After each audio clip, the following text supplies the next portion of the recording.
Hello! Hi!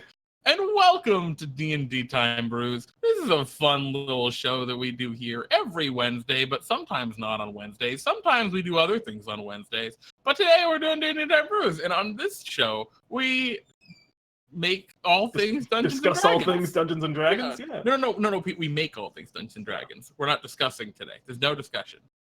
I How have you doing? I have a sweatshirt on. I got a t-shirt on. Yeah. Normally I'd have a bow tie. A bow tie and a collared shirt. I have my collared shirt on under my sweatshirt. But I'm feeling very cozy and I'm very much in my element, and that's really what it's all about. That is what's really important, I think. I'm sure I've missed people, but I see Cold Spark's here. Hello, Cold Spark. And hello also to Maddie Morgs and Sword Coho here. Maddie Morgs, it's not business casual. I'm wearing a t-shirt, man. This is casual. It's DnDTime Brews. We're going to have a little bit more of a relaxed time. Hoodies are business casual in, like, Silicon Valley, probably. Maybe, actually. That might be true. Yeah. But, yeah, we got a cool brews ready. Yeah, what are we going to be talking about today? I'm really excited about this one, which I know I'm always excited, but I'm like in particularly really feeling this topic. Today we're going to be doing, because it's Halloween and it's the spookiest time of year, we're going to be doing some scary monsters, and specifically we're going to be brewing hordes. Large groups of baseline enemies. I think in terms of specifically what we'll be working with, we might do ourselves like a skeleton horde or a zombie horde, but before that we're also going to be talking a little bit about just what hordes on the whole, like what you could do with a horde, and a little bit about like how one would design for those in a more like grand terms before we get into any actual creation. Yeah, and we're going to be talking about this because, well, first, I think this is like a common thing is, right, the necromancer with their army of the undead, right? It's like such a common trope. And I'll tell you, nothing feels worse than at first level, right? You're going around and you're battling the zombies and you're like, oh shit, these zombies are scary. And then at 5th level, you come to the necromancer and he just has 60 zombies and you're like, oh my god, this is such a slog. Because no one wants to sit there and kill 60 zombies. That takes so goddamn long. But in contradiction to that, people do want to have killed 60 zombies. Absolutely true. They just don't want the mechanics of killing 60 zombies. Yes. So that's what we're going to be working with today. And I'm pretty excited about this one. I think there's a lot of cool potential for how to like make the horde mechanic. Or I think, we're going to be drawing some inspiration from the way swarms work, I imagine, to put together these hordes. But before that, Jeremy, do you want to talk a little bit about just like hordes and what undead can be hordes, and just talk a little bit about hordes in general? Yeah, so like Pete mentioned, hordes are kind of like swarms. Basically, what we want to try and do is we want to use, with a single stat block here, we want to define and create a combat kind of situation where players could battle a large number of monsters, but it's really just using this one stat block, this one set of attacks and hit points and everything. And so, yeah, basically that's what a horde is, I guess, right? It's just a ton of monsters that all function as one kind of unit. Exactly. They're not a tactical kind of deal usually, and maybe they'll have special abilities working together. When I think of the way a horde functions, I oftentimes picture it like, for anyone who's a fan of real-time strategy games, you as the necromancer would be you, the player, and usually when you attack, you're not good enough to actually tell each individual thing to go and, do a specific job in the attack. You generally will just click and drag over your big group of units and just say, go get them. And that's what the horde represents, is your necromancer kind of being like, all of you at once, just go do this general task. Absolutely. And beyond that, from a more kind of flavor perspective, I think everyone has seen, or at least been exposed to, the classic zombie media, right? Yeah. Like, you're running from the horde of zombies and they get upon you and they swarm you and they're all crawling all over you and you're just enveloped, right? These are kinds of features that with individual zombies, you can't do in 5th edition Dungeons & Dragons. You can have 20 zombies that are just, I'm a zombie. And the closest you can get to that is, oh, this zombie grapples you. But yeah. with a horde, using like a unique stat block for a horde of zombies, you can do some. I think you can do some really, really cool things in terms of actually playing that out, right, and like allowing those kind of abilities to happen, because those kind of things are the most dramatic in my experience. Agreed. And I think that's kind of some of the reason that we want to do that is, like, I know that once these stat blocks are done, I'm going to use them for stuff pretty frequently. Jeremy, I don't know what's going on your end, but on my end, I have a Twitch error. Are we down right now? Or is No. everything... Oh, well, then maybe that's just my own internet. Fear not, everyone. I think we're fine. Whoops. Twitch? Yeah, no, we're good, Pete. We're all set. I refreshed and everything's chill. That's reassuring. You scared me. I scared me. Terrified me. I was very spooked. So another kind of thing that we want to talk about is when designing hordes, which is a weird thing to say because it sounds like we have experience, because I don't know. I mean, I've used hordes before and done things like this, but I've never actually like statted out this is how the horde functions. I don't know if have you ever done that before, Jeremy? Yeah, so some of you who have played in a lot of DnDTime have probably noticed that I've actually used kind of swarm horde mechanics. I have a couple of monsters that share a common hit point pool, and the number of the abilities available to them decreases as, their hit points decrease. And so, that's a kind of rough implementation of how we could use a horde. And I think as we kind of go through this process, like we're going to be building on that and seeing what we want to do. But yeah, I've used hordes before. I think they're cool, right? They're like, it's awesome being able to be like, yeah, I beat back like 40 zombies. Sick. Who doesn't want to beat back 40 zombies? And we're doing zombies and skeletons. And one of the things that I think, because what we'll do here today, I think there's a ton of monsters that you could extend this idea outwards to. I think you could very easily make a goblin horde. I think you could very easily make even an orc horde, which would be a particularly terrifying horde. But I think there's a lot of creatures that you could horde up. But in the same area, I think there's a lot of creatures that you probably can't make a horde of. Like skeletons and zombies, I think, are just about the only undead that you could realistically do a horde and not start to have it get a little funky. You need to have low CR monsters. The crawling claw, but almost at that point it would almost function more like a regular typical swarm. Yeah. Because I don't think crawling claws would have any particularly special ability. But when you get to stuff like shadows, which are very specialized creatures, even though they have low CRs, or like ghouls, which have very cripplingly powerful features that can like paralyze people, those are the kind of things you probably don't want to make hordes of. Or if you do, you have to understand that's a really scary horde. Yeah. Yes. There's a lich horde. A horde of liches being controlled by some kind of mega lich. Sounds like a really good thing to make. Swordco here, are you recommending we create a horde of bees? A horde of swarms of bees, Jeremy, is what he's saying. My God. Bees, commoners, quaggoths. Commoners, for sure. I don't know about quaggoth. I guess quaggoths are pretty simple in their design, but they'd be pretty powerful, too. Swarm of flaming skulls, you fucking animal frog. You monster. Let's talk very briefly the difference between what we're trying to design with this horde and a typical swarm, right?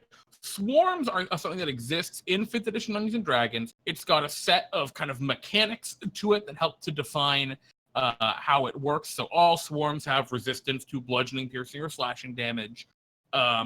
They have a bunch of condition immunities to represent that there's a whole lot of them. You can't just mind control them, for example. You can't grapple them. And they all have this feature where they can move through a creature's space, and they can all... and the swarm has one attack, and the attack's damage decreases when the swarm's at less than half-life. That's pretty much what defines a swarm.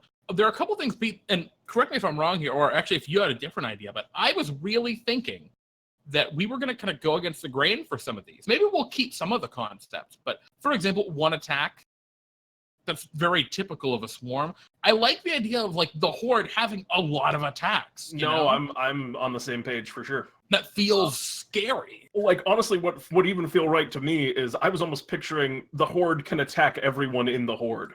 Like yeah, exactly. I'm with you there. But yes, I think we can do some stuff that's going to definitely break the mold. But there's some things about the swarm that will definitely maintain. Like the way the swarm moves, it'll be like they can move through any space that's zombie-sized. If a zombie can walk through it, the horde can do it. And maybe we have to put a caveat on that. That's like, it takes a while. They can 5-foot step down a hallway because the horde's going to like bottle up. But I think, that general idea will persist. Yeah, well, for example, like a swarm of rats, right? It's a medium swarm of tiny beasts.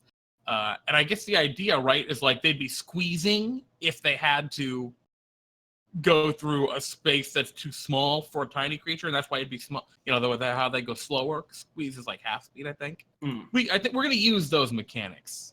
Yeah, and we'll probably do a gargantuan swarm of medium undead.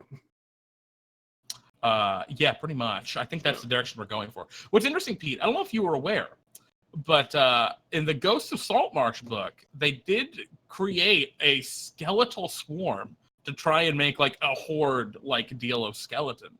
I didn't look at, or I probably looked at it, but I never looked at it. Yeah, well, I mean, it's pretty boring. It's just a swarm, like a typical swarm. And it's got a couple of neat abilities, but okay. I'd like to see some more things. That's very interesting. Yeah, I'm looking at this now. I think we can do way cooler than that. Yeah. All right. Well, Pete, let's just get cracking. Also, hello to everyone else who's joined us. Farful13 and the Hypnotic Gamer, D Forgotten, Unreflected 10-8, and the rest of you. V-Bunny, I see you as well, and everyone else lurking in the darkness. But yeah, let's jump in. Let's start cracking here with our skeletal horde or skeleton horde. Different than a skeletal horde. Well, actually, Jeremy, cool. I want to throw at you really quick before we get in. I feel like, because how long do you think these will take? Because if we end up only doing one, I feel like the one we got to do is the zombie horde. Even though I put skeletal swarm first. You know what? I think you're right. Yeah. I think you're correct. Even though I would even go so far as to say I like the skeletal horde more, but I feel like the zombie horde's the iconic horde we got to make. Oh, no, I completely agree. And actually, let's take a quick moment and actually, I see Lance is asking how would Destroy Undead interact with Undead Hordes. We'll have to figure that out. Yeah. But let's see. Hello, Nick Dirac. What was I? Oh, shit, I was about to say a word. I was about to say something, Pete, and I forget. We'll just keep coming back to this. We'll come back to that. Brain not working. Zombies. I love zombies. Let's Indeed. So I think what I said before we can pretty much do. I think it's a gargantuan horde of medium undead.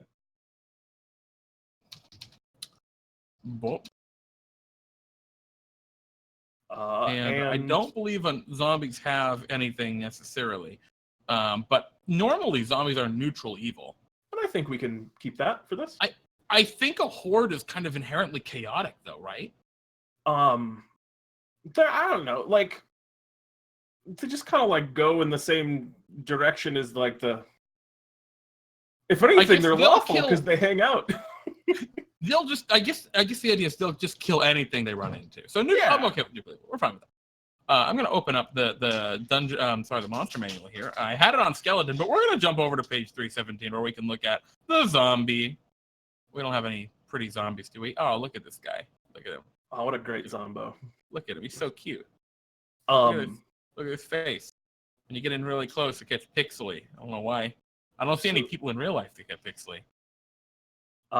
You've never been close enough to me, apparently, Jeremy. JPEG Pete and G? Pete and G and JPEG are two of there should be the real hosts of this show. Next April Fool's Jeremy will do one entirely hosted by JPEG and Pete and G. And take a day off. It's just very quiet. It's just our theme song, pretty much. The zombie, so the first thing we pick here is the armor class, and I think that we can just use the zombie armor class for this. I think 8 is the way to go. Yeah, I agree. No reason to change it. Like, if anything, I'd even decrease it because there are so many zombies. You Yeah, know, it's easier to hit. I think we could make it 6. Let's just go for it. There's no difference between an 8 and a 6 at that point, and the 6 feels more flavorful to me. Yeah, I'm down. We're going crazy, boys. Okay. I'm down. Hit points. This is going to be a question, I think, for later. Yeah. Well, what if we just put a number in and went from there, right? So if we look at the monster manual, a zombie's got 22 hit points. How many zombies do you want to be in this horde? I'm picturing a nice 50 zombie horde. And, holy shit. And I think, gargantuan and medium creatures, that feels about right. What's gargantuan, right? It's 4x4? It's medium, large, huge. Gargantuan is 4x4 plus. It's okay. So I'd say it's like around 16. But that 16 zombies doesn't feel like a horde to me, That's not quite hitting me on that, like, that. Really? It's a horde. That feels kind of like a horde of zombies. When I'm picturing a horde, it's a horde, not an army. I guess I'm picturing an army. Well, an army contains multiple hordes, Pete. Yes. So we have to make another discrete zombie horde, which was the zombie army. Wait a minute. This is a great point. Farfel in chat saying, a horde really fills up a space. You're right. It's got to be more than 16 zombies. They're really squishing in. Jerry, why don't we split the difference and arbitrarily pick 30? Sure. So we're going to say represents 30 zombies. And I guess if it's going to represent 30 zombies, we can't just say 30 times 22 and give it 600 and what? Something health. 660. Yeah. No, we cannot. And so I think we come back to it, but I think arbitrarily, a point that I would like to get to health ultimately would be 100 health. Seems like a nice number to have for a zombie horde. And maybe even a little bit higher. Really? Remember 120 4 health per zombie? Well, you know what? What if we what do zombies normally have, right? 3d8 plus 9? 3d8 plus 9, that's right. All right, plus 9? A plus 9 for, I don't know. Yeah, for the number. They're saying there, level 3 or whatever. What if it's like...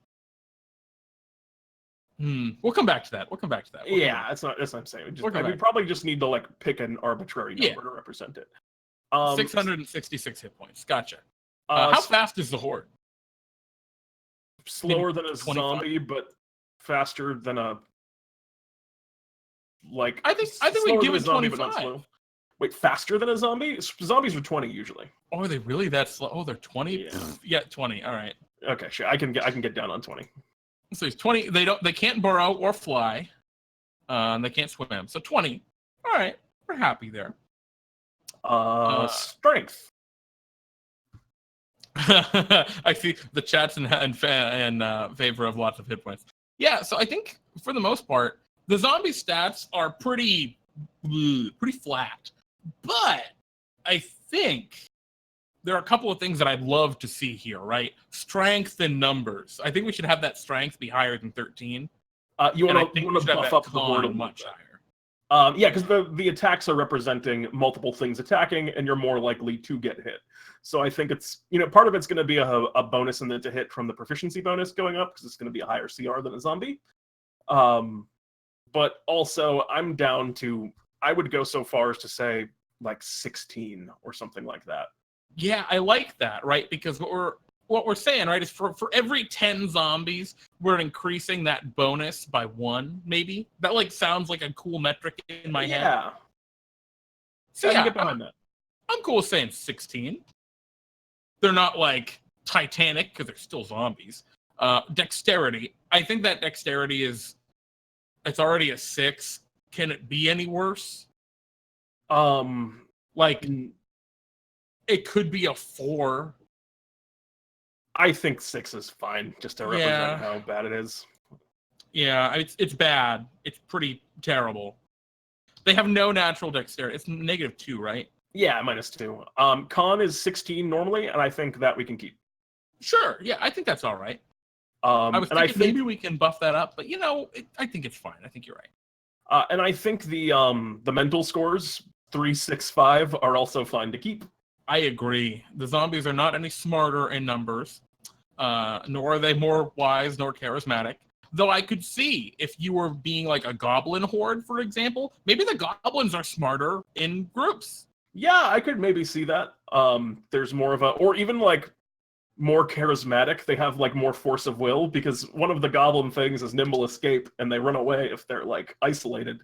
But they're not isolated, so maybe they have more like courage if they're higher. I could see a lot of stuff like that happening. Yeah, they're less likely to just straight bail. Yeah, but zombies -3, right? Zombies are just gonna walk.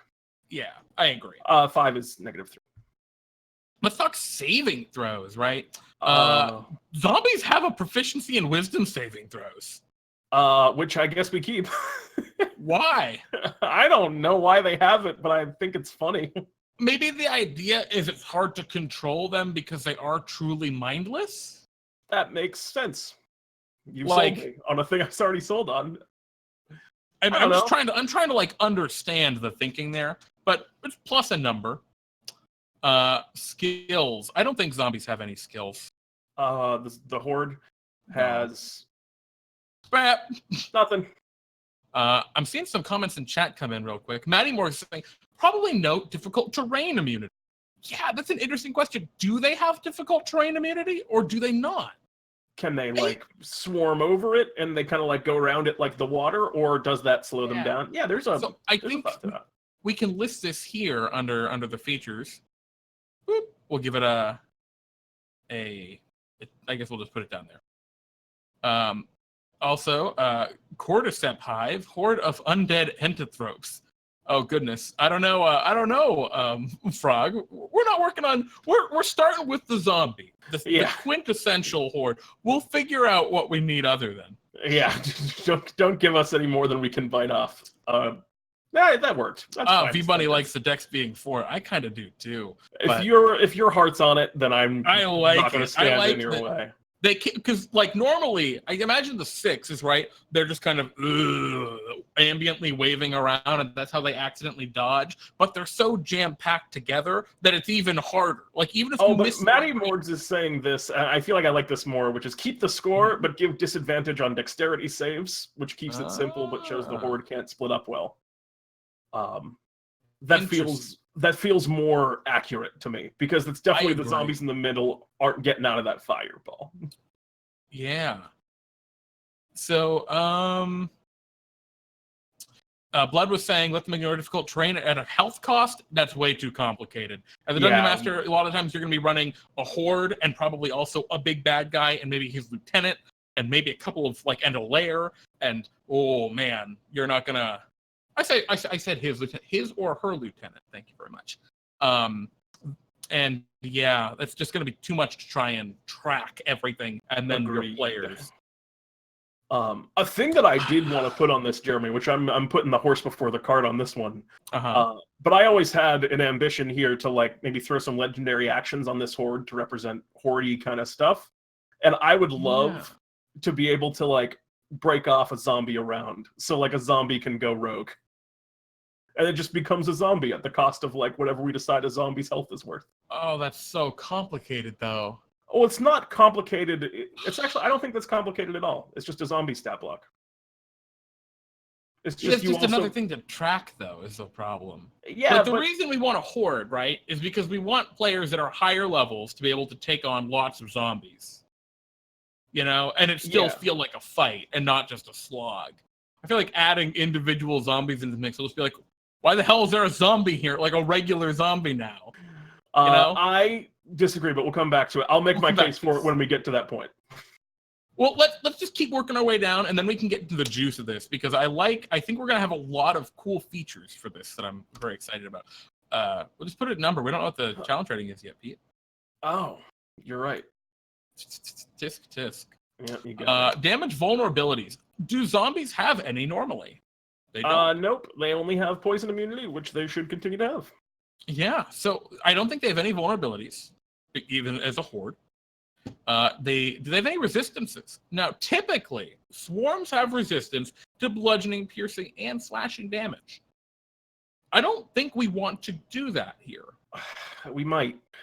For realism, how many, like, when you swing your sword and you deal 18 damage, do you kill 9 zombies or whatever we decide a zombie is worth in that with one swing? Yeah, this is an interesting question here, because I think this will affect how we do health as well, right? Also, how are we going to have area of effects necessarily affect the horde? Which is another interesting feature. Against 100 individual zombies, fireball, they're gone. Against a single creature that represents 100 zombies. Yeah, and I think that's part of the nice thing about doing a swarm, is that you can do a bunch of them and not have them get one-shotted by that. Yeah. And I think that's represented by, those are just, they don't take extra damage from it. It's just, they don't take less damage. Yeah, I kind of like the idea that, well, we're going to put it on there, and we're going to maybe think about, like, do we want to stick with that, or do we not? There are more complicated ways of doing it that would be more accurate, like, because also, like, it shouldn't just be fire damage. If you have, like, a flame tongue sword, your fire damage should also be reduced. So there's a more complicated kind of, when you take damage from an effect that would target a single creature, you take half of that damage. Because I've always had that problem with swarms. Like, why does Eldritch Blast do better against a swarm than my greatsword? And the answer is convenience, and it was an easier way to write it.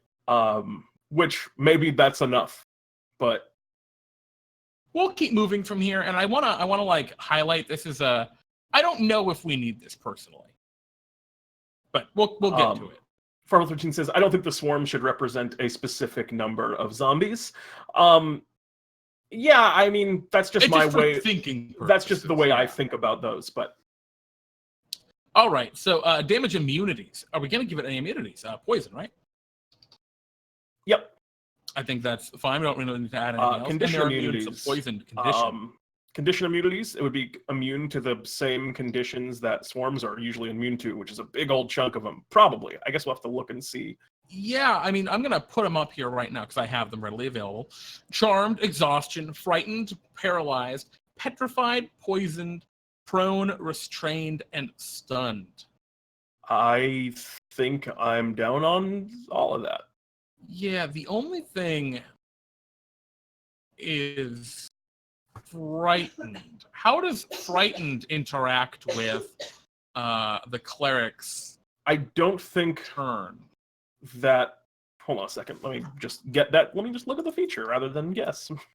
Yeah, I don't think it's a fear effect, technically. I think turns are discrete, but we'll look at those in a minute. Find the answer to that. Or Pete will look at those before we, I don't have. Senses, passive perception, I think we just keep it. Actually, I think they have a better passive perception because there's so many of them. We'll just give them the help action. I'm not opposed. I feel neutral about that. Yeah. So the help action, for those interested, is effectively a +5 to whatever you're rolling on average. So it'll just be wisdom is, so 10 for base perception, -2 for their wisdom, so 8 +5, so 13. They're a little more perceptive than zombies. And they don't speak any languages because they're undead. Yeah. Let's see. Oh, hello, Ingram. It is not a fear effect. Good to know. And hello, Diadems as well. Oh, welcome. Everyone's hanging out. Sort of saying the thing about hordes is all the critters, essentially weak individually, nullifies the weaknesses they normally had and act like shields for others in the horde, preventing the damage weaknesses from being effective. Yeah, I mean, perhaps. There's really no weaknesses for the zombie, though. The zombie's just great. Yeah. But I agree with you for the most part. Let's start getting to the juice of this, right? Because I think we have a basic stat block. All right, we're going to give it some number of hit points, right? We are going to give it, we'll say we'll keep those resistances. I get it. I don't know, though. I like the idea of slashing through, like, hordes of zombies. Like, that's the dream, you know? Yeah, I get what you're that's saying. why I don't want to give it those damage resistance. I'd But rather it's give like it more also, health. it's still the dream, if that makes sense. Nah, man. I don't know if it is. Especially if you're swinging at something with like hundreds of health. Oh, Pete, you blocked the thing. You got rid of the thing we had. What? Oh, wait, no, that's it. Never mind. I think we should get rid of the bludgeoning person, slashing personally. Keep it highlighted. I want to come back to it. We'll come back. Okay, we're coming back to a lot of things. Yeah. So let's talk. This is going to be, I assume, like the core feature that they have is, or like the defining feature of how they work is going to be that they are a horde. Mm-hmm. Yeah, so the horde can occupy another creature's space and vice versa, and the horde can move through any opening large enough to fit or a tiny rat, a medium undead. The horde can't regain hit points or gain temporary hit points. As you can see, we just stole that right from the swarm stat block because that pretty much does what we want it to do. Yeah. Now, how do we feel about... Because it's a gargantuan creature. And so thereby it'd be squeezing, right? If it were in any space smaller than a gargantuan area. Is that how we want that? Yes, I think it is. Okay. I think that's pretty cool. What is squeezing 5 feet per round? No, I don't believe so. I think half movement. Squeezing halves movement. 10 feet per round, I'm fine with. And it also does disadvantage on attack rolls and gives creatures advantage on attacks against it.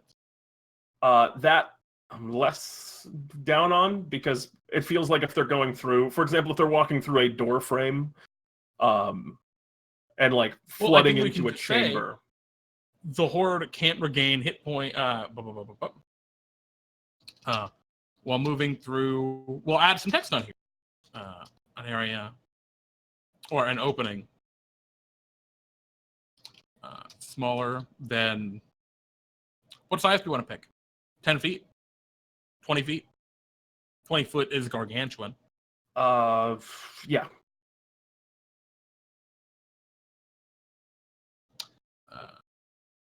20 feet.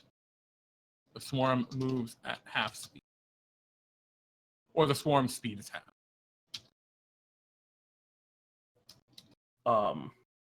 Matty Morg says, alternatively, are PCs squeezed if within a horde? That's something that I think is going to be very fun to play with. What it means to be inside the horde, and I think that's going to have a big influence on like how we design the horde here. Yeah, and so let's keep going here. So we got our first basic feature here, right? Horde. What's our next big move? What's our next kind of big defining thing? That's probably going to be the zombie resilience. Because I think that's something that we're going to need to represent in some way in here for it to feel truly like a zombie horde. And Undead Fortitude. Exactly. I'll get it right now. And what Undead Fortitude is if damage reduces a zombie to 0 hit points, it must make a Constitution saving throw with the DC of 5 plus the damage taken, unless the damage is radiant or from a critical hit. On a success, the zombie drops to 1 hit point instead. So, one of the ways that we could put that in here, right?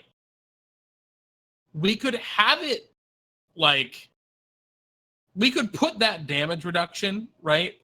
Instead of as a resistance here, we could put it on like whenever it takes damage. That would be really complicated though, because there'd be a lot of saving throws. We don't want to have a lot of saving throws. That's the key. Because the obvious way to do it, I think, is when they take damage, they can roll a Constitution saving throw to effectively gain resistance to the damage. Yeah, and that gets complicated. That's a little bit of a pain to do if you're doing overtime. Also, it's a little bit of a it's a little bit of a struggle because I was thinking about putting it on a reaction, like they just get one of these per round for a big damage, but it should be something that is passive because it is. So I've opened up, and Pete, you probably can't see this because you're not on video watching. Anyway, I've opened up the Hydra here because the Hydra has some cool features that when the Hydra takes a certain amount of damage, something happens. In the Hydra's case, one of its head dies. Head is cut off, presumed cut off. Maybe we can have some feature like that with the zombies. You're thinking a cap where if you kill, where it's kind of like a numbers game, where if you kill X zombies, odds are certain ones come back, like something kind of like that, or yeah, I think we could do that. We could do something interesting like that, I think. As an alternative to that, that would be a much simpler way, and it could also just be a regeneration thing. Yeah, we could just give it regeneration. That's entirely an option. Like the fire stopping a troll's regen, I think critical hits and radiant damage could stop this regen. Would be a very clean way of doing it. Yeah, I like that actually. And this happens a lot, you'll have an idea like I'll have this Hydra idea and then, well, that makes more sense. So I think that's a cool way to do that. Instead of like, what are we going to call it? You can't just call it Undead Fortitude because it's not Undead Fortitude. And you also can't call it regeneration because it's meant to represent something else. Undead Resilience. I spelled resilience terribly, guys. How about Undying Ranks? Oh, that's a good name. That's a great name. I like it, Pete. Half of it's just coming up with sick ability names. Yeah. So, what is this? We're just going to take the text probably from the troll? Yeah, I think we can borrow the troll and then change the damages to the critical hits and the radiant. All right. So, I'm going to let you actually get the troll. I'm going to head back to the zombie because we're going to still have work there. So, Pete's going to get the text for that. So we have a kind of regeneration-like ability, and maybe from abilities other than its Undying Ranks. Cool. I just added into the Horde that it can regain health from the Undying Ranks. And yes, V-Bunny was actually just putting that out in chat. Thank you, V-Bunny. Regen named Mass Consumption. Oh, jeez. Beware of spell casting in the Horde, and then regarding range the Radiant takes acid into the Horde. Lol. Range checks. Also, how will the Horde be affected by sneak attack at all, or is sneak attack auto effectively? No, I don't think sneak attack is automatic by any means. It's still attacking like strategic areas, right? Maybe it's waiting for an opening in the Horde so you can just kind of get behind them and stab a bunch. I don't know. I think how sneak attack is going to work is going to very much be up to all the player, but I don't want to take that away from them by any means. I don't think there's any necessarily need to. So we've got the Undying Ranks to represent that the zombies just don't die. I love that. We got the Horde. How do you feel, by the way, Jeremy? This is a feature from the troll that I think we don't want, which is the Horde dies only if it starts its turn with 0 hit points and doesn't regenerate. I agree. I think we nix that entirely. So one of the things that I kind of liked, and this is a question, because this is something I've done before, and that is I've done a swarm, or I've done a horde like this in DnDTime, and there was a point where it was reduced to a certain amount of health that I just made it individual monsters again. I was actually thinking a similar thing. So maybe when the horde is reduced to X hit points, it becomes 4 zombies. Yeah, exactly. That might be a cool way of handling it. Yeah, I think that's the way to do it. That doesn't feel quite as right. Like that doesn't feel the same for rats, but for zombies it makes sense. There's a certain point where these are just zombies. And they're not threatening anymore because they can't use their key features. So let's talk about what those key actions are, because like right now we've got the basic mechanics of a horde. we have the basic undying ranks, whatever.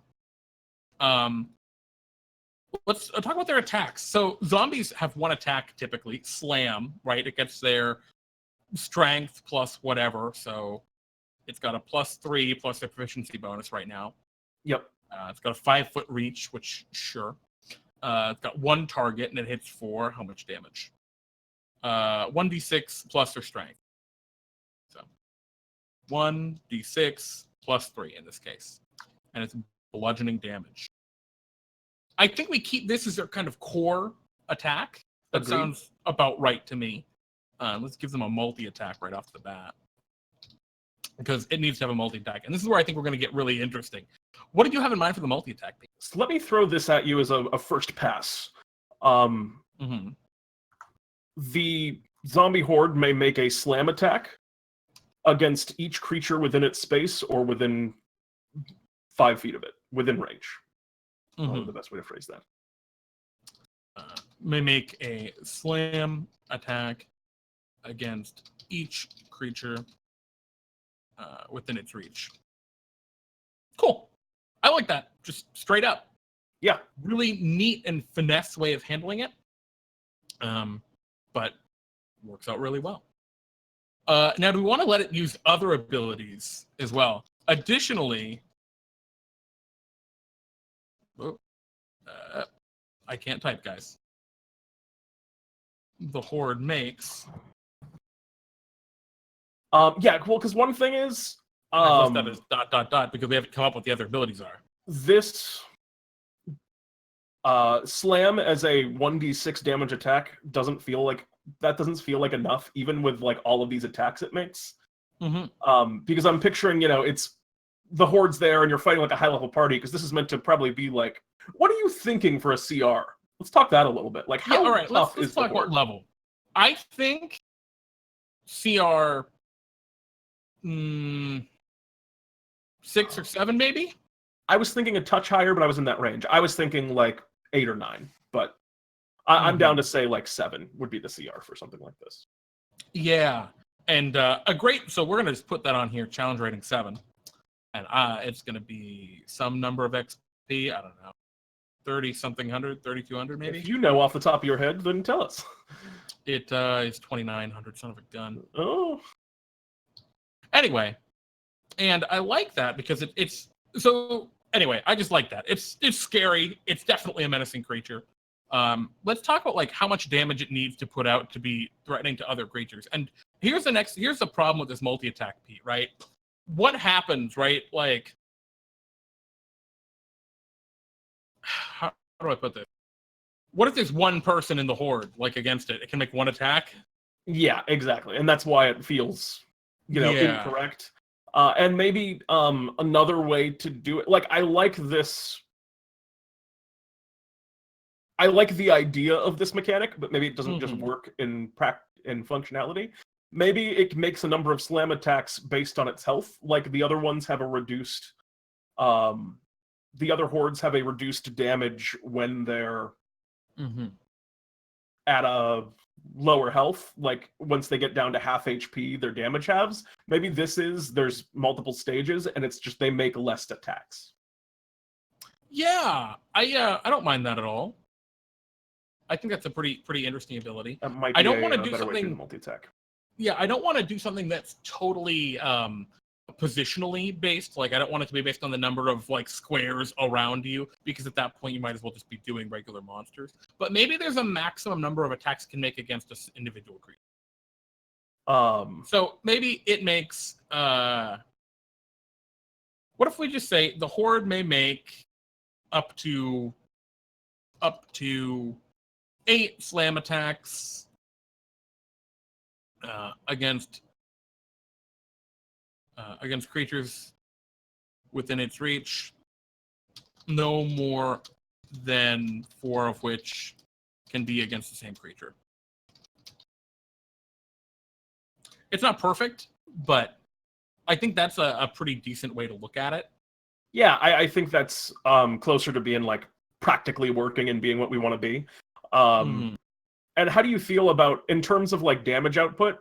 I'll say that like even 4 slam attacks with what would with this creature be a +6 to hit, which we can fill in, I think now. Oh right, 'cause they give a plus. Is they +3? 7 is +3, I think. Okay. I'm not 100% on that, but I'm reasonably No, I'm pretty sure confident. you're right. Pretty sure you're correct. Um, And by that I mean I know you're correct. Okay. Oh, you already got the wisdom. Cool. Yeah. The 4 attacks, so that's 4d6 plus 12. Mhm. Like if you think of like a low CR swarm, that's actually like about the damage they get on a hit on like a low CR swarm. And that doesn't have the bonus to strength, it just has the damage, I think, flat, but I want to try and compare this to like other CR 7 creatures, right? Or CR 7/6. Yeah. So like let's go young white dragon. A young white dragon's going to hit for 19 damage on its bite attack, and then another 11 damage on each claw. So another 22 damage from the claws. So really, it's going to be hitting for about 40 damage around. And this represents how much? 46 6 times 8. Yeah. Oh no. Well, 3.5 times 8, so 7 times 6 times. This is about 28 damage. Well, because it's a d6, so it's half of that. +3 per hit. Oh yes, plus the 3 per hit. So 6 times 8, 48. It's actually pretty on par. Oh, it just seems low. Maybe I'm not weighting the extra damage bonus that they're getting enough. The main issue that I'm having here is the number of attacks is a lot. And that's going to slow down the game a lot. I'd almost rather it be 4 attacks and then 2 against the same, and we just double that damage. I'm fine with that. Yeah. Like, I mean, that feels right to me, in my opinion. Yeah, I'm fine with that. I see, V-Bunny was saying something about decreasing the number of attacks based on missing health. Yeah, we could. I think that gets a little too mathy for in the game, but I think that's kind of why I wanted to add this. Additionally, the Horde makes ... And this is where I was thinking we could have, like, envelop, right? Yeah, I want to have... We give it those Horde ability to swarm a dude. Whatever that means. And I think that they can only use those abilities when they... when it's above half hit points or something, right? We can trigger it like the swarm does. Sure, I like that way of doing things. Yeah. Yeah. Additionally, and rather than the Horde makes, additionally, if the Horde has more than half its hit points remaining, it can use its envelop. Cool. Envelop. Guys, I can't type for my life. So what does envelop do? Envelope. Envelope. We're doing mail. Mail. All right. What do we want to have this do? I think it restrains and deals damage. Okay. Maybe also drags prone as well. Like, I think maybe this is just an absolute monster of like a CC ability, right? A creature within the same space as the Horde must succeed on a DC. Or is it a creature or each creature?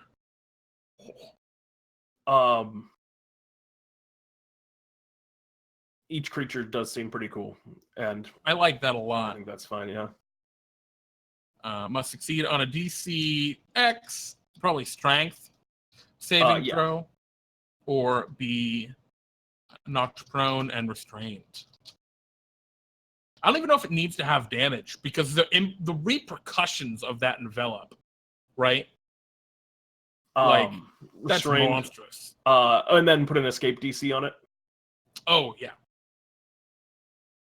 Oh boy. And the DC would just be based on the Horde strength plus the proficiency bonus. So 8 plus 14. Mm-hmm. Oh, actually, no escape DC. I think what we can just say is a creature. Oh, I think it needs an escape DC. You're right, actually. Yeah. Crap.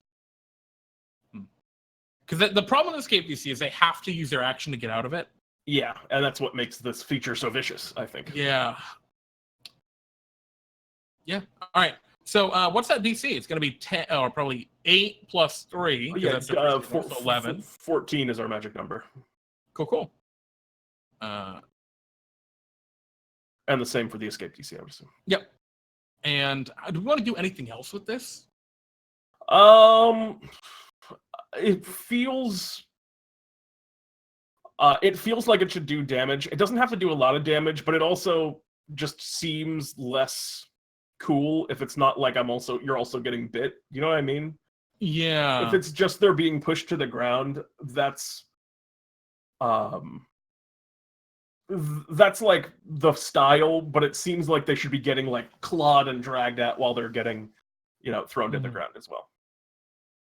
I guess the idea is how scary do you want this to be and how complicated. We could just leave it as these two abilities, or we can give them a third ability which they can only use on an enveloped creature. I don't know about that, but I feel like it. Yeah. Because I think fighting a swarm a horde shouldn't just be like the envelop is cool, but I think it needs one more thing to keep the fight interesting. Because as it is, this is a big creature that's going to end up having a lot of health, because of its incredibly low AC, and it's just kind of at the moment, it's just it's another slog. Yeah, it's a slog. So I think it needs one more interesting kind of interaction feature to make it feel just right. Yeah, so let's just actually a couple of things I wanted to touch on real quickly. So we say the horde can occupy another creature's space and vice versa. So does that mean you can't hold the door against this horde? What do you mean? So, like, if there's a doorway, right, and the paladin goes, I'll hold the door, and they go up to the door, the horde can just go past the paladin. Provoking one opportunity. Oh, I see what you're saying. Yeah. That's mechanically, rules as written, the answer is yes. But I think there's the logical assumption, like it can fit through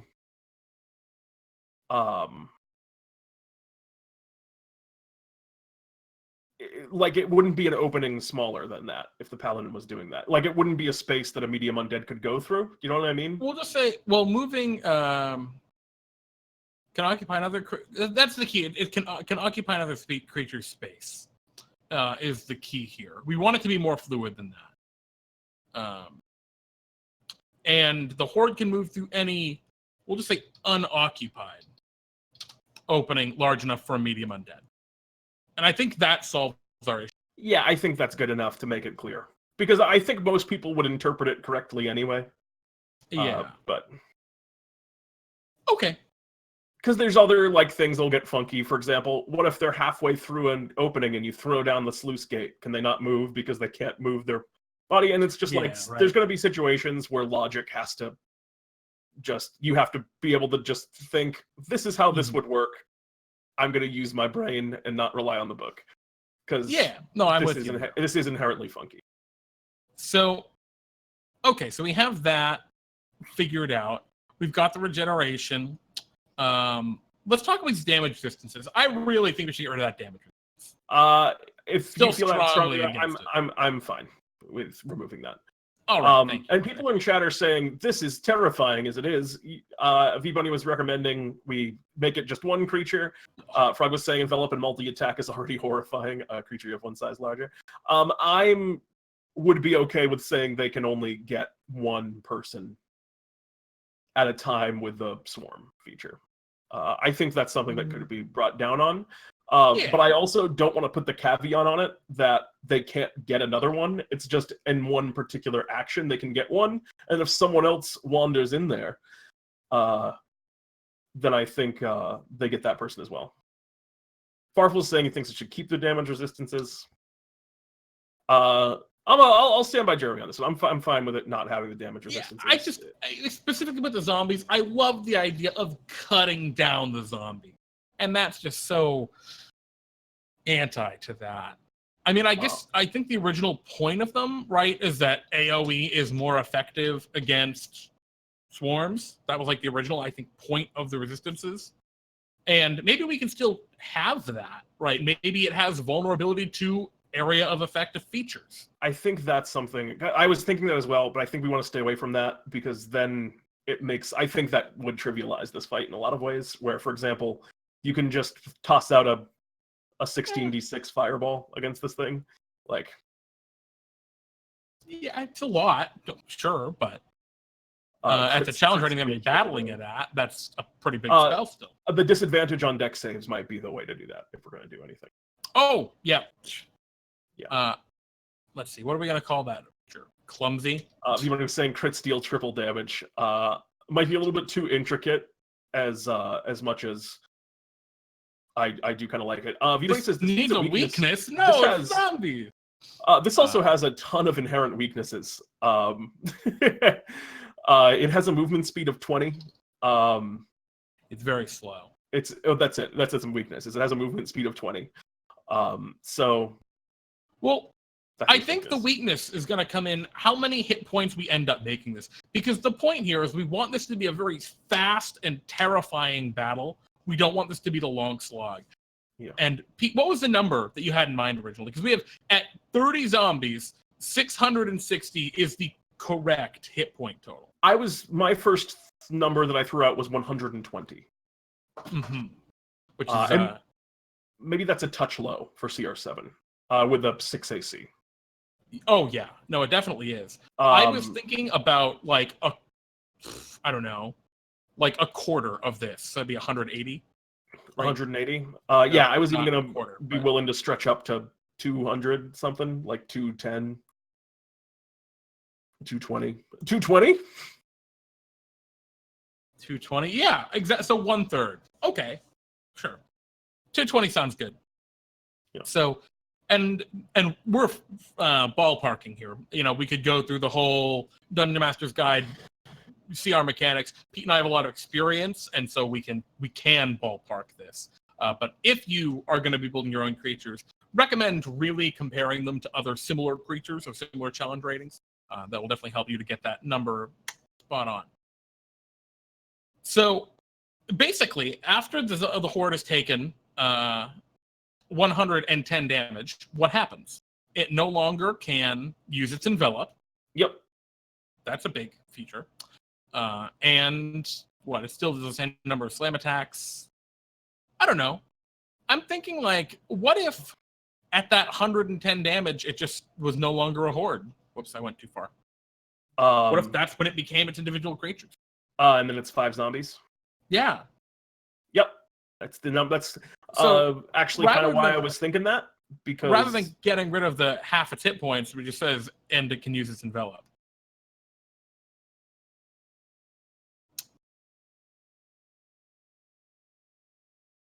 So I think that's where this gets scary. It's just, you gotta nuke down the horde. You gotta slash through this boy.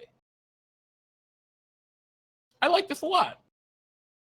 And then flavor-wise, I don't like that in its current state it represents 10 zombies. Very clearly, like anyone reading this stat block is going to get the impression this was 10 zombies. Yeah, and maybe, that shouldn't be 220 hit points. Maybe that should be like, maybe that should be a smaller number, but then when it's reduced to 0 hit points, it becomes a pile of zombies. That's probably the better way of handling it, actually. Like, this is probably better off at 200, or maybe like 160 is a number I'm just pulling out of the ether.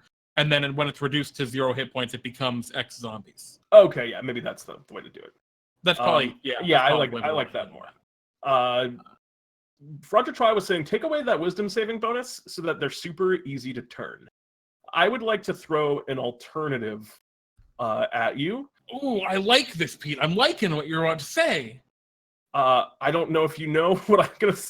I was going to say to give them turn immunity. I was going to say turn resistance. I was going to say give them turn immunity, and then specify on that turn immunity that because it feels wrong for the cleric. Like, because what situation is there better than for a cleric to get a whole bunch of zombies? So I think in terms of when they're affected by destroy undead, I think that should be represented as they take a flat amount of damage from the destroy undead feature if they fail a save. Really complicated. Why?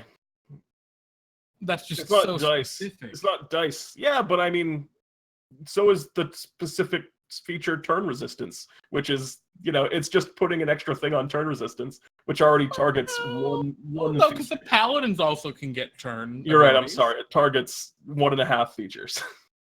Two features. A feature from a class and then a feature from a subclass. Shrug emoji. Well, regardless, so we'll give it the 160 hit points.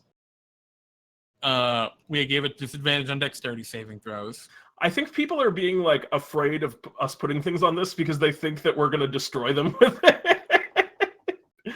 Yeah, I mean, guys, you think we're just going to immediately take this and use it in DnDTime this Friday? Come on. Anyway, they don't have any bonus actions, right? We don't have any bonus actions. No. You really wanted those legendary actions. I'm going to leave that. Layer and reactions will go. I did want legendary actions, but I was also picturing maybe a slightly higher CR version of this, and also I was also picturing it not being 1030. So I'm fine with it. I'm fine with it being as it is. So I think we can cut the legendary actions, and someday when I rebuild this for my own purposes, I will do that envelop feature. Will be one of its legendary actions, and we'll get other stuff. Yeah, so let's, what do we want to call that last feature? The Horde regains 10 points at the start of its turn. If the Horde takes any damage, critical hit, this trait doesn't function. Its turn. When the Horde would be reduced to 0, I like the hit points. I like the kind of debate here, which is there's some people that seem very down on the turn immunity. Some people are vehemently opposed. You get the high health arguers, the low healthers. How many zombies does this get replaced by, Pete? 5 is the number. I think 5 zombies, you're not a horde anymore. I agree. Yeah, a lot of interesting thoughts here. Well, because I get both sides of the turn versus not turn argument. The bright side is everyone wants to do that sick turn undead and be a badass, right? Everyone wants that. But you don't want to trivialize the fight because of it. For the other players, And I feel like that's a very common actual situation with turn undead in a lot of games, or turn effects in general. It trivializes fights, and I've had players just feel unfulfilled from the combat encounter because, well, you took this challenging encounter, half the enemies aren't in it, and now it's a joke. Turn works great. Turn feels right when it's a trivial encounter that gets completely nullified by the cleric in a larger series of encounters. Is when I think turn is at its brightest, and I feel like this is one of two things. This is either the final enemy or a small joke enemy before a bigger thing, is what this feels like to me, is when this would likely get used. I see this as the swarm, right, that the great necromancer is controlling, right? The necromancer is the bad guy, and the necromancer maybe has a lieutenant skeletal minotaur, and then the necromancer has the swarm of undead, right? That's how I kind of see it. Yeah, I mean, there's definitely some validity to that as well. Blooddew saying, let us not forget that zombies being treated as hordes is also the perfect mechanic to fix necromancer turn order issues on the player side. Oh, don't get us started on the necromancer. Yikes! So I gave it just turn resistance. I figure that was a good compromise. I'm not too concerned. I think that makes the most sense to me personally. There's a huge number of them. They're less likely to be just all sent away. Yeah, I would want to phrase it as you can get rid of like the reason I wanted to say the turn immunity and then the destroy undead kills a part of it is because it does still feel bad to me if they just completely trivialize the entire horde because of one bad saving throw, especially when they only have a +1 to wisdom saves. And at the time that they're fighting this, CR7, your DC is probably like 15 or like, yeah, 15-ish seems about right on that cleric, which means that the turn effect is just this enemy is dead on a roll of 13 or lower, so better than 50% of the time. What? No. That doesn't do anything. The destroy undead wouldn't affect this creature at all normally. Destroy undead is based on the yeah. No, I'm saying turn undead. Oh yeah. Turn undead kills the fight at a roll of 13. Yeah, that's a tough one. But you're right. Like from a game master perspective, that's an issue. But from a player perspective, like I don't know. I just like comparing that to other undead that are like of comparable challenge ratings that are like big bad boys, right? Like I'm trying to so like the zombie Tyrannosaurus Rex, for example. Same deal. It's got a -4 to its wisdom saving throw. Turn undead ends the fight. You know, sure. CR8. It's just the mechanic of the game, which is the turn mechanic is lame. Yeah, I mean, I don't know. Like, it sucks having to build around it. It's so weird to me that Wizards knew that they needed to build around it by introducing all of these creatures that couldn't be affected by it. But they kept it in. Like they had to design around it, but they kept it in. Is kind of whack. Yeah, it's a little funky. And I'm looking like some of them, it just seems totally random whether or not they have it or not. Because like I see giant skeleton Tales from the Yawning Portal that has turn immunity for basically anything that in an adventure is being used as a boss has turn immunity. Yeah, how it works. So if you're in an adventure and this is the big boss of your adventure, give it turn immunity. Otherwise, just resistance, and we can be fine with it. Right? Yeah, I mean, it's just it's a question of taste. Yeah. Is there anything else we need here? We've got the envelop. We've got the slam. I feel like it could use one more thing to make it like interesting to fight. Just another option. So because one thing we were talking about before is right now it just makes a bunch of big attacks and it's just a meat shield and a punching and a boxing glove.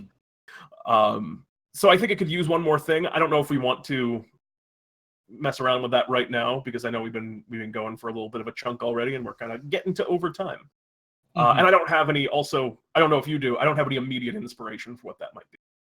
Yeah, I mean, like a devour, right? If they knock prone, would be something cool. Another cool feature we could add to Undying Ranks might be that when the creature is hit with, like when it takes a certain amount of damage, a zombie breaks off, like what you were saying earlier, Pete, with the legendary action. Rather than making it a legendary action, we treat it more like the Hydra. You deal 10 points of damage to the creature, there's a new zombie. Fuck, right? That could be a cool implementation. Something along those lines. But yeah, I don't know. Overall, I think this is in pretty good shape. I think it's very usable. I think it might be a little too weak of a fight, actually. Everyone was saying it seems really scary. I don't think this is actually that scary for a CR7. Yeah, I don't think this has the power that a CR7 should have. And it's definitely a little on the low side. We got 160 hit points right now. That's something that we'd probably jack up. But I think this is in the category of what I'd want a horde to look like. I think this needs a little bit more work still, and there's some places where you can tighten up the screws. But I really like this. I really like this direction, and I think that this is, approaching what I would like to see a horde combat look like. Yeah, and maybe, maybe instead of 160 hit points, maybe we do want to go closer to like 120 hit points or 110 hit points, but give it that resistance that we took off earlier. That might not be a bad idea. Yeah, possibly. the resistances back on. They also just, I mean, there's a reason those are always on the other ones, is it does make sense. But yeah, overall, not too bad. Pretty pleased. Yeah, agreed. We definitely aren't going to have time to do skeletons, which took longer than maybe we anticipated. I suspected that it might be.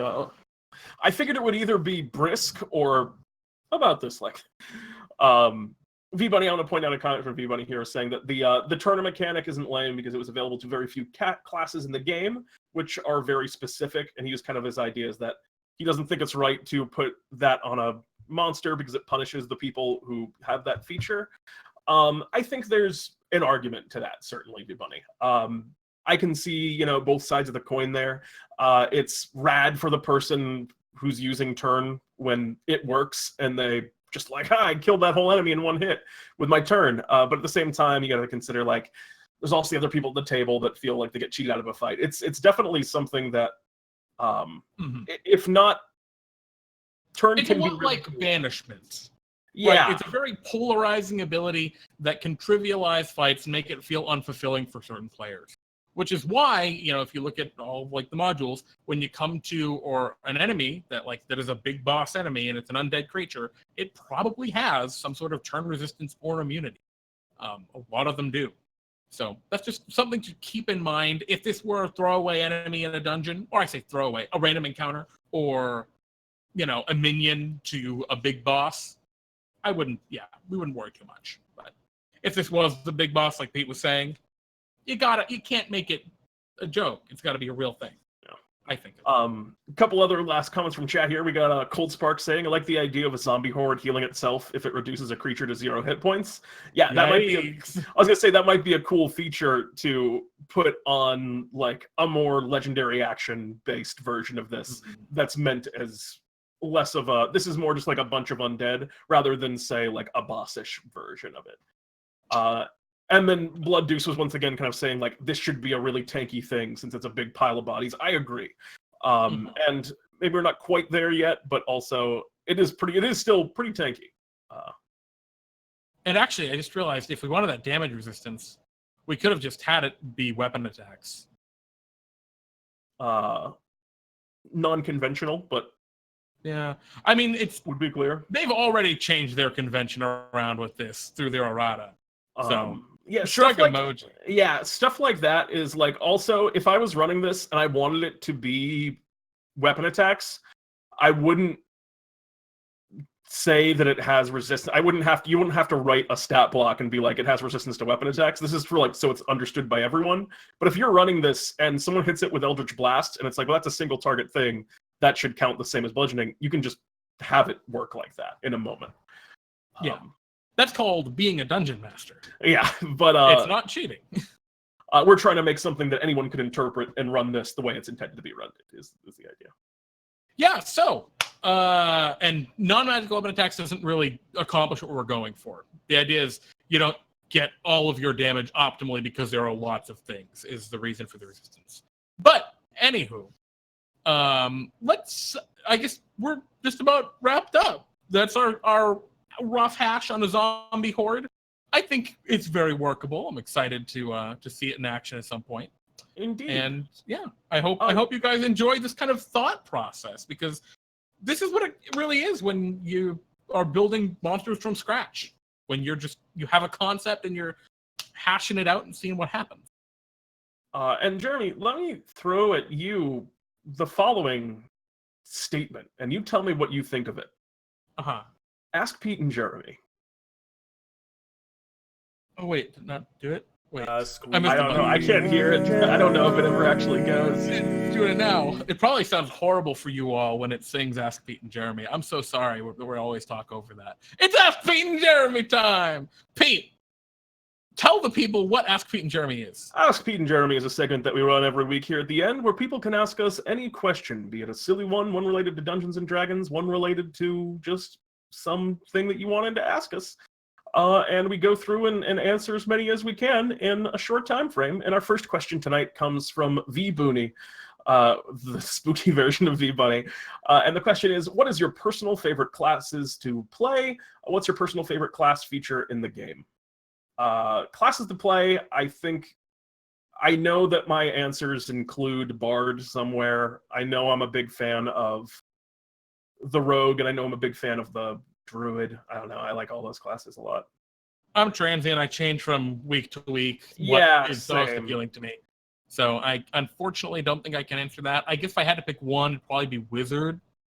Shrug emoji. I don't know. Generally, like, because the personal favorite class to play is like what is inspiring for a particular character that I want to play, which changes things. But Bard's one I come back to a lot. So favorite class feature, lesser conjuration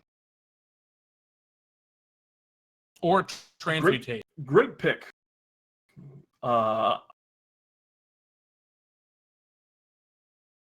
Reverberating strike. Quivering palm. That's what I meant to say. Say Pete. I V-Bunny also I couldn't asks, remember the name. in your opinion, your least favorite class to play, and what is your least favorite class feature? Oh goodness, I've got no idea, man. I don't get too down. Probably one of the ones that's bad, like that isn't very good. I don't get too down on the sorcerer, weirdly enough, which is a very good class. Yeah, I don't know. It doesn't do what I want a sorcerer to do for me. Yeah, I mean, actually, I really dislike the Swords Bard. I haven't played it, and I don't want to at all. There it is. Yeah, for me, sorcerer just. Oh, regardless. What is your least favorite class to DM for? What's your least favorite class feature, Jeremy? Oh, probably the stupid sword floor. No, it's the fucking, what is it? One of the glamour bard things that just break the game and it's dumb. Oh, that's fair. One of those. I was going to pick Natural Explorer because I'm disappointed by how that feature works, and I want it to be more than this. Yeah. What's your least favorite class to DM for, and what is your favorite class to DM for? Glamour bard. Glamour bard. Same answer. I don't want to answer either of those questions because I don't want people to like think that they can't do what they like because it's not something I like to DM for. Yeah, that's a very situational question too, because a class I'd like to DM for in DnDTime, it's very different than a class I'd like to DM for in like a personal game, and I think the player matters a lot for. Like I mentioned, Glamour Bard for both of those, and that's because it's true. The right kind of character and kind of player, and yeah, it makes a huge difference for certain classes. So, hard to just say one. Agreed. What class or monster features do you feel are unfair or too strong, if any? Rage is too strong. That's about it. I think Rage is too good, huh? Yeah. Rage and probably Divine Smite. Yeah, maybe. Divine Smite's definitely one. I don't even think Divine Smite. I think the Aura of Protection is too strong. I don't think Divine Smite necessarily is. Stunning Strike. Yeah. But it stinks because the monk really needs Stunning Strike. Yeah, I mean that's the problem. It's like very good, but it's also like all they got. Which any of those features that's insanely good in a situation, like in the situational niche, like Stunning Strike, insanely good against one target. Yeah, those are problems. I feel like more abilities should be more generalized, so they're not quite as feast or famine. Which is hard to do. There's only like so many things you can do that are like that. But what's your favorite horde? Carly asked. I like the zombie hordes from World War Z. Has a very cool horde. I'm not a fan of the movie, but the way the hordes move and the way they like climb over each other and on walls is very terrifying. That's a good zombie horde. Oh, I see my thing broke. I'll have to figure out why that broke. Thank you, Shukon, Shukon, for the subscription, the support. We appreciate it. Thank you. Thanks so much. What's my favorite horde? Oh Christ, I don't know. I've got nothing. I mean, they're just conceptually cool. A horde of chickens. I don't know. Yeah, no, it's a horde of chickens. What is your favorite horror thriller? These are questions from Scare Crowley, by the way, the spooky version of Fearful 13, as he has here, Crowley in chat. What is your favorite horror thriller monster movie villain, i.e. Jason, Freddy, Pinhead, Pennywise, Alien, Predator? Oh man, I'm a very uncultured person. I have not seen most of those. The ones that I like are too obscure to bother mentioning. I am a big Freddy fan. I like Freddy Krueger. Of that list there, he's probably my favorite. I hate horror. It scares me. He's just he's very like cartoonish and goofy about the way that he's a villain, which I like. Question for another one here. Have you ever done any Halloween specials for non-DnDTime games? If you did, how did it go? What did you do? If not, what's something you would like to do that's Halloween themed? I have.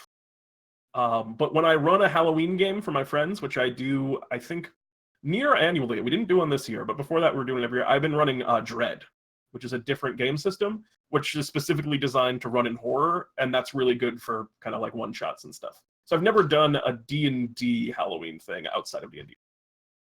I don't think... I must have like done something at some point, but I don't remember particularly well. I think I've done like a harvest festival, like just in a game, and it happened to be that time of year. But I'm not sure. Pete, but yeah, what Farful's asking in chat, what is too obscure to mention? Maybe you'll get people into something a little less mainstream. I'm a big fan of this book. I'll get it up someday. He's kind of like, oh, he lived. Never mind. I got it. I'll show you a picture of this guy. He's very scary. Oh, wait, here he is. What's the book called? This is a book called Aberrat by Clive Barker. I don't know if you can see it clearly on the screen here when I'm holding up. Yeah, it's coming up pretty clearly. Oh, cool. This is a character named Carrion. He's one of my favorite villains in anything ever. That spooky, like, neck thing that he's wearing that filters into his head is siphoning his own nightmares out of his head, which he uses to, like, he feeds his nightmares on people's fears and kills them by absorbing all of their fears. I really love that villain, which I don't think anyone can relate to because it's not a super beloved series, but I really love that series from my childhood. I'm trying to say Clive Barker is super legit. He's also a rad artist and has so much cool art and so many terrifying monsters.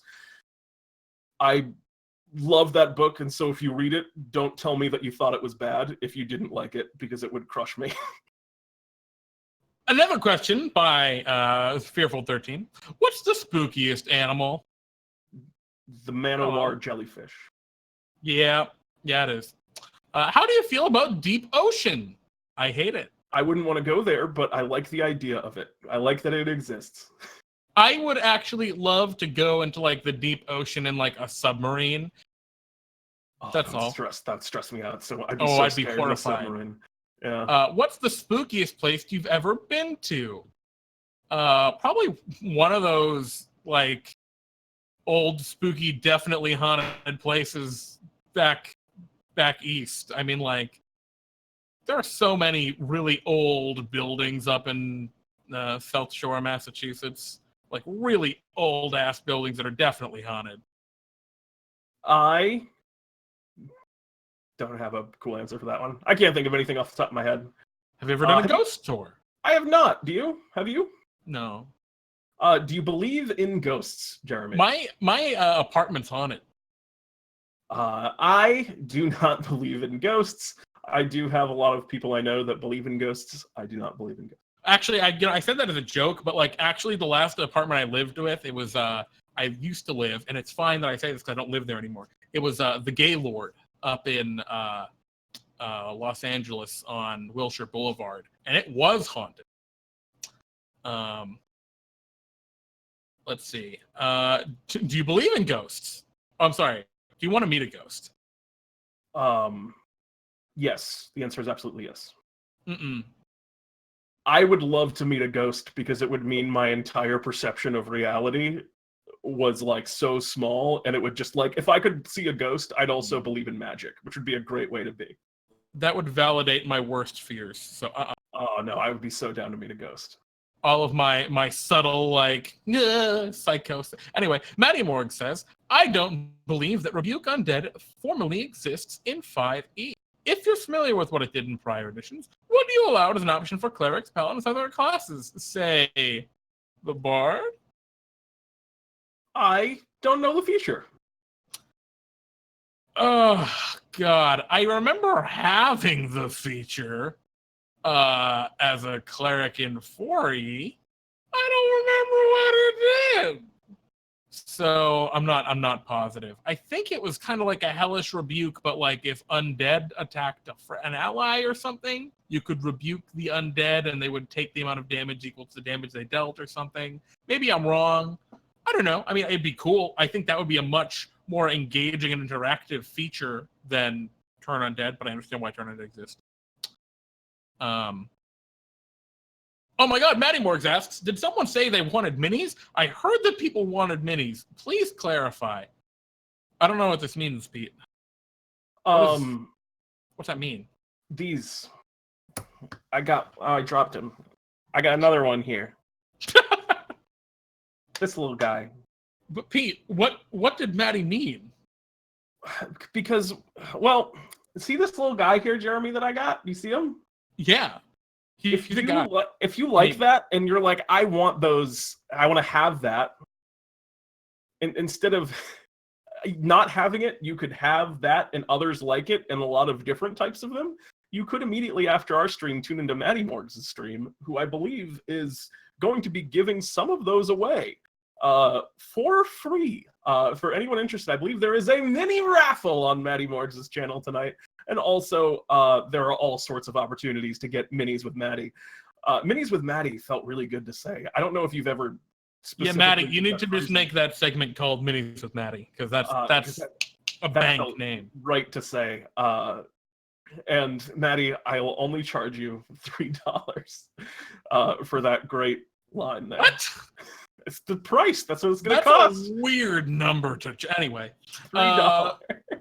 But yeah, if you like Matty Morg, or if you like Dungeons and Dragons, check out Matty Morgs. We'll be hosting him after twitch.tv/Matty Morgs. Good friend of the show. Blood Deuce, or Spooky Deuce, asks, I know you said not to get you guys started on the Necromancer. Oh, thanks. But would you consider working on smaller hordes as a replacement summon option for summoning spells in 5e? So we can use those to create single useful creatures opposed to a group of smaller creatures? Nope. Yep, that's what I was going to say. Sorry. I'll say this. There's just like too many things that we have to do and to keep track of in DnDTime as like a longer answer for us to like devote a lot of time to this one specific niche desire, which is to kind of play a summoner. Beyond that, it kind of breaks our original concept and goal of let's try and keep the core game to its basic rules if we can. All of the stuff that we've created so far for it, with the exception of like the subclass options, have been very minor. Like race options, they're pretty straightforward. They're not adding a complication to the game. And I'm afraid this kind of would. Plus, we wouldn't want it to be like, well, here's your only option. We made it for you. You have to do this if that's what you want. You know, the whole point is that like you have your choices to make if you want to play different classes. Yeah. You can build your bard however you want. So yeah, the short answer is no. It's unrealistic. Yeah. Cold Spook asks, or Cold Spark, if you could hoard anything, creature or item, what would you hoard? This is the other kind of hoard, by the way. This is with an A. Yes, for good. Maximum loot. I love. What would you hoard? I am still coming up with mine. You go first. I don't know, boxes of old papers, probably. Isn't that what most people hoard? Is that what you are hoarding currently? No, I hoard miniatures, actually. I would love to hoard empty cardboard boxes. More minis. Wait, there are more? Really? There's more below. Roger Twice says hoarding banjos. I guess I do actually. That is what I actually would be hoard. worse. Is I hoard instruments. I got like 5 ukuleles, including this banjo ukulele. I got mad ukes. Shukan, my collection is weak. That's okay. I don't have a pirate ship, Shukan. But you know what I do have? I do have to say that's the end of the show. Thank you all for being here, for saying hi, and helping us build some cool monsters. A lot of great ideas coming out of the chat that end up in the creatures, and yeah, pretty good today. Thank you to Shuken Takina Uso. Thank you so much for your 3 months of support, of course, bringing that back up again. No walking statue of Waterdeep. You're getting roasted up, Jeremy. Man, Shukan, your collection is cooler than mine. That's it. You've won. You've beaten me. I'm gonna not buy more minis because I need to not spend money right now. But otherwise, in the future, I'll buy more minis. But yeah, thank you all for watching. Pete, what show do we have coming up that is kind of our big deal that we're all excited about? That's a great question. The answer is tune in on Friday for Pete and Jeremy's D&D Time. We host it every Friday. It's a show that we have been running for quite a while now, and each week we do 3 one-shots with members of our community, and anyone can sign up and join in to play. But the reason why it's in particularly significant right now is because it's the Carnival of Souls. Throughout the month of October, we've already been going for a couple of weeks now, and we're going to continue going for a couple more weeks. We do our big Halloween event where we run kind of an ongoing story. Usually we do like unrelated one-shots, but during the Carnival of Souls, we do an ongoing story. There's exclusive loot. There's all kinds of like fun challenges, and stuff gets a little bit wild. So yeah, that's it. Tune in on Friday at 9 p.m. Eastern Standard Time, 6 p.m. Pacific. It's going to be a blast as it has been. Rad as heck, yeah. I'm very excited. And of course, on Sunday, tune in for the end of The Black Hand, our first DnDTime tale. It was what, 7 episodes? Maybe this 8? This will be episode 7, not counting so 8 if you count the 0. All right. We did pretty good to our goal, so yeah. It should be a lot of fun. Hop on over, watch how that finishes off. I'm kind of interested to see what happens now. I thought we would be done last week, but I guess... The Monk of October. Did I say that? The plot thickens. I love that. The Monk of October. Oh. If we didn't have an ongoing storyline... So here's the behind the curtains look of D&D Time. If we weren't doing an ongoing storyline during the month of October, that slip of the tongue, right? That would just be one of the adventures. Oh, yeah. This week. We would just make it because that's just such a good, phrase, and you call us out on it, which makes it better. I was already building an Eladrin autumn season monk in my brain. But I think that's just going to be about it for us tonight. Tune into our other stuff. Thank you all again for hanging out with us and joining us. Watch Matty Morgs after us. I'm Pete. I'm Jeremy. And this is D&D Time Brews. Good night, everyone. Bye.